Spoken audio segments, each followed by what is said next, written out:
Salah satu modul yang digunakan dalam proses penginputan transaksi di MBA Accounting yaitu modul sales. Jadi ini adalah modul sales. Nah, di modul ini terdapat banyak jenis transaksi yang bisa diinput. Nah, sekarang kita lihat satu persatu dulu. Yang pertama, transaksi penawaran kepada pelanggan. Jadi di nomor satu ini sebenarnya bukan sifatnya transaksi ya, karena tidak mengakibatkan perubahan kondisi ekonomi.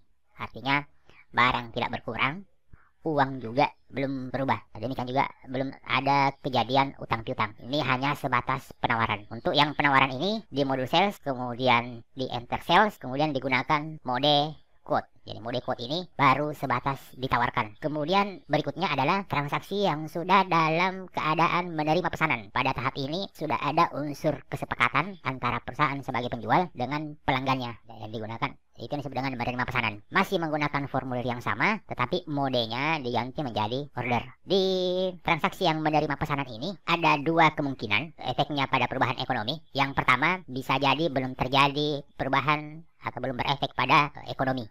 Misal pelanggan memesan, tetapi pada saat memesan pelanggannya belum membayar. Di sisi lain, perusahaan juga belum menyerahkan barang. Nah, berarti belum ada perubahan ekonomi. Kemungkinan kedua, sudah terjadi perubahan ekonomi. Kondisinya seperti apa? Pelanggannya memesan sekaligus memberikan pembayaran. Atau dengan kata lain, perusahaan menerima uang muka dari si pelanggan. Tapi perusahaan belum menyerahkan barang. Dari transaksi itu berarti sudah ada perubahan ekonomi. Ada uang yang diterima oleh perusahaan. Meskipun barang si pelanggan belum diserahkan. Kemudian di sisi pesanan juga bisa jadi transaksi pesanan ini adalah pesanan yang didahului oleh penawaran. Jadi si pelanggan memesan karena ada proses pemberian penawaran. Ya, ada tahap pemberian penawaran sebelumnya. Bisa jadi juga transaksi penawaran sifatnya tanpa didahului oleh penawaran. Kemudian berikutnya adalah transaksi yang sifatnya pembuatan invoice. Yang digunakan di sini modenya adalah invoice. Kalau invoice ini sudah dipastikan ada perubahan ekonomi karena pada saat invoice barang sudah berpindah meskipun belum menerima uang. Jadi perbedaan pokok antara menerima pesanan dengan pembuatan invoice adalah di sisi serah terima barang. Kalau menerima pesanan berarti barang belum diserahkan, sedangkan pada sisi invoice barang sudah berpindah. Jadi bukan permasalahan uangnya diterima atau belum, tapi kacamata yang digunakan adalah perpindahan barang. Kemudian invoice ini juga ada dua jenisnya. Invoice yang sebelumnya didahului dengan proses pemesanan. Jadi ada transaksi menerima pesanan dulu, kemudian diikuti dengan invoice. Ada juga invoice yang tanpa didahului dengan pemesanan. Artinya kita bertransaksi, perusahaan bertransaksi dengan si pelanggan, tapi sebelumnya pelanggan itu tidak melakukan pemesanan. Kemudian transaksi berikutnya adalah retur penjualan. Retur penjualan, perusahaan maksudnya pernah melakukan penjualan, kemudian si pelanggan karena sesuatu dan lain hal mengembalikan apa yang pernah kita jual atau apa yang pernah dibeli oleh pelanggan. Retur jual ini, retur penjualan bisa dibagi menjadi dua. Ada retur tunai dan ada retur kredit.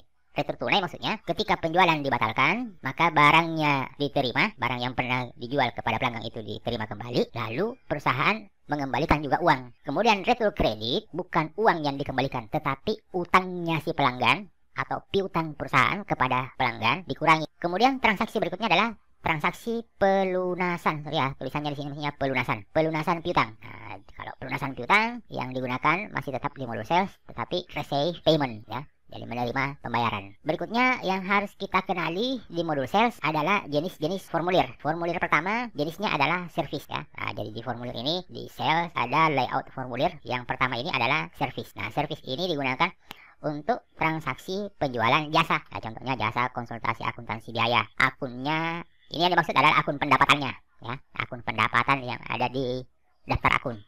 Kemudian jasa konsultasi akuntansi keuangan, ini akunnya, dan seterusnya ya. Jadi ini penjualan jasa. Kemudian berikutnya adalah layout item. Layout item ini untuk transaksi penjualan tetapi atas item-item yang dimiliki. Nah, di sebelumnya kita pernah membuat daftar item. Jadi ketika menjual item-item yang ada di sini, maka yang digunakan adalah layout item. Contohnya dijual 10 unit, item yang dijual itu adalah HPA, deskripsinya adalah handphone merek A dan seterusnya. Nah, di sini hati-hati kita lihat di sini ada juga jasa.